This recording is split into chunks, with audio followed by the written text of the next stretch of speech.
विज्ञान की इस दुनिया में हर दिन कोई ना कोई नया इन्वेंशन या डिस्कवरी होती रहती है।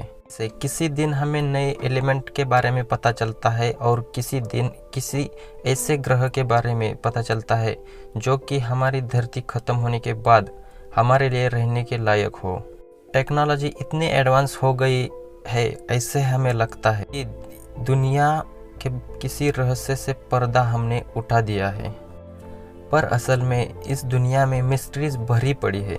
आज हम हमारे इस दुनिया के बारे में बात करेंगे और कुछ ऐसे प्रश्न जिनका उत्तर विज्ञान के पास भी नहीं है। Number 5, the underground mystery. इस धरती के अंदर क्या है कोई नहीं जानता। हम लोगों को सरफेस और थोड़ी सी गहराई में क्या है बस यही पता है। अब कई लोग कहेंगे कि इस सतह के अंदर पेट्रोल, कोयला या फिर मिनरल्स पाए जाते हैं। ये तो सभी को पता है, पर आपको पता होना चाहिए कि ये सब बहुत ही कम गहराई में पाए जाते हैं। मैं उसकी बात कर रहा हूँ जो इसके भी नीचे मौजूद है। साइंटिस्ट ने भी सोचा कि इसके अंदर क्या हो सकता है, इसके नीचे आखिर है क्या। इसलिए उन्होंने एक गड्ढे को बनाया जो कि करीब 12 किलोमीटर का है। पर आपको शायद ही जान के हैरानी होगी कि ये बस 12 किलोमीटर का है, जो कि दुनिया का सबसे गहरा गड्ढा है। ये बात बिल्कुल सच है। आज तक का इंसानों द्वारा बनाया गया सबसे डीपेस्ट गड्ढा है। इसका नाम कोला सुपर डीप बोरवेल्स है और ये रशिया में मौजूद है। और आपको जानकर हैरानी होगी कि ये गड्ढा बनाने के लिए करीब 26 साल लग गए थे। अब कुछ लोगों के मन में ये सवाल आता होगा कि इस गड्ढे को और नीचे क्यों नहीं खोदा गया, इसको सिर्फ 12 किलोमीटर तक ही क्यों खोदा गया, इस प्रोजेक्ट को बंद क्यों किया। इसका कारण ये है कि गड्ढा जब 12 किलोमीटर तक पहुंचा तो इसका टेम्परेचर काफ़ी बढ़ गया था। इसके चलते इस गड्ढे को आगे खोदना इम्पॉसिबल हो गया था। सरकार ने भी इसे बैन कर दिया। अगर इसके आगे इस गड्ढे को खोदते तो जो गड्ढा बनाने वाली मशीन है वो भी गल जाती और ये काफ़ी खतरनाक हो सकता था।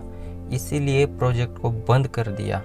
साइंटिस्ट बस अनुमान ही लगा रहे हैं कि इसके नीचे क्या हो सकता है। असल में कोई नहीं जानता कि इसके नीचे क्या है। इस गड्ढे को the deepest artificial point on the earth कहा जाता है। हर साल मेनी डिस्कवरीज होती रहती है। 2014 में डिस्कवरी हुई थी कि अगर हम धरती के और भी अंदर जाए तो हमें एक पूरा का पूरा समंदर मिलेगा, जिसमें सतह के ऊपर समंदर से भी काफ़ी बड़ा समंदर होता है। आपने बिल्कुल सही सुना, अंडरग्राउंड ओशियन। कुछ लोगों को इस बात पर यकीन नहीं होगा, मुझे भी नहीं हुआ था जब मैंने इसके बारे में पहली बार सुना था।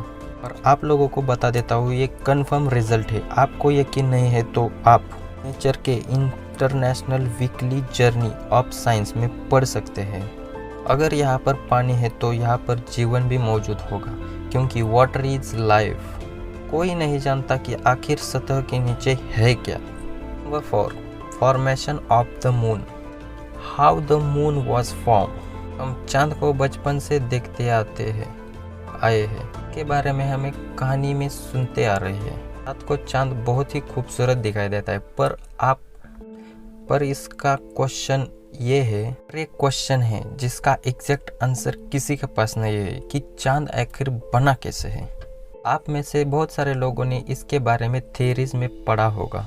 वो सब थ्योरीज है और थ्योरीज तब निकाली जाती है जब किसी चीज़ का एग्जैक्ट आंसर हमारे पास नहीं होता। चांद के बारे में भी बिल्कुल ऐसा ही है, किसी के पास भी इसका आंसर नहीं है। चार्ल्स डार्विन के बेटे जॉर्ज डार्विन ने भी एक थ्योरी निकाली थी और उन्होंने बताया था कि धरती नहीं थी तब कोई चांद नहीं था, पर धरती की स्पिनिंग रफ्तार धीरे धीरे इतनी बढ़ गई कि धरती का एक हिस्सा स्पेस में चला गया और यूनिवर्स और ग्रेविटी के चलते वो टुकड़े आपस में जुड़ गए और उससे हमारा चांद बना।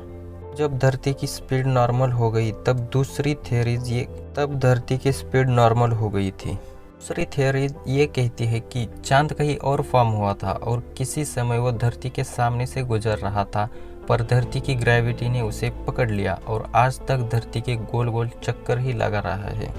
सबसे पॉपुलर थ्योरी ये कहती है कि कई साल पहले कोई ऑब्जेक्ट धरती को टकराया और वो जो बिखरे हुए टुकड़े थे वो आपस में जुड़कर चांद बना। पर आप लोग ये सोच रहे होंगे कि ये थियरीज आपस में मैच ही नहीं करती, पर आपको बता दें कि साइंस ऐसी ही है, अनएक्सप्लोर्ड में बस थियरीज ही निकाली जाती है। चांद की फॉर्मेशन में भी कुछ ऐसा ही है। Number 3, unexplored caves. ये एक बहुत ही फेमस फैक्ट है कि दुनिया का 95% समुद्र आज तक अनएक्सप्लोर्ड है। दुनिया के इतने बड़े समुद्र की एरिया में से 95% अनएक्सप्लोर्ड है। दूर दूर तक पर ऐसे पार्ट है जहाँ पर मानव आज तक नहीं पहुँच पाया है। बिल्कुल समुद्र की तरह ही इस दुनिया में लाखों केव्स यानी गुफाएं हैं जहाँ आज तक किसी ने कदम नहीं रखा है और ना ही एक्सप्लोर किया है। और जो गुफाएं पाई गई है उनमें से ज़्यादातर किसके लिए बनाई गई थी ये कोई भी नहीं जानता। नेशनल ज्योग्राफी ने एक रिसर्च में ये अनुमान लगाया है कि समुद्र की तरह दुनिया में जितने गुफाएं उनमें से 90% को अनएक्सप्लोर्ड है। मतलब यहाँ के लगभग हर जगह को, पर अमेरिका जैसी एक्सप्लोर की गई जगह पर भी 50% गुफाओं को ही एक्सप्लोर किया गया है। इससे तो आप समझ ही जाते हैं इस दुनिया में कितने सारे रहस्यमय गुफाएं हैं। उन गुफाओं में कैसे कैसे क्रिएचर होंगे ये किसी को नहीं पता और ये एक मिस्ट्रीज ही है। Number 2, undiscovered civilisation. हम जब पुराने सभ्यताओं के बारे में सोचते हैं तब हमारे दिमाग में माइंस और इजिप्शियन आते हैं और इनकी एग्जिस्ट को सब सच में माना गया है, इसलिए इनके बारे में हम स्कूल और कॉलेज में पढ़ते हैं। पर रिसर्च और इतिहासकारों के हिसाब से आज भी इस दुनिया में हजारों या लाखों सभ्यताएं हैं जिनके बारे में हमें नहीं पता। कुछ तो आज भी जिंदा है, जैसे नॉर्थ सेंटिनल आइलैंड पर जो सभ्यता है उनको बाहरी दुनिया से कुछ लेना देना नहीं है। हर साल कोई ना कोई लास्ट डिस्कवर होता है, जैसे अटलांटिस और लायन सिटी सच में मौजूद है। ये दोनों थे मौजूद। बहुत लोगों को लगता है कि एक कहानी है, अगर हम रिसर्चर की माने तो ये ऐसे दो नहीं हजारों सिविलाइजेशंस मौजूद है जिन्हें हम आज तक एक्सप्लोर नहीं कर सके। Number 1, gravity. आप लोगों को लगता होगा कि ये थोड़ी ना कोई मिस्ट्री है, हम तो इसे अच्छे से समझते हैं, पर यही वो फोर्स है जब हम जंप करते हैं तब हम वापस गिर जाते हैं, और यही वो फोर्स है जिसके चलते धरती सूरज की चक्कर लगाती है। पर असल में ग्रेविटी है क्या, मतलब फंडामेंटल लेवल में ये है क्या, और ये आखिर काम कैसे करती है? इन प्रश्नों को हम गहराई से सोचेंगे तब हमें इसमें कोई पॉइंट नज़र आएगा, नहीं तो हमें लगेगा इसमें कोई सेंस ही नहीं है।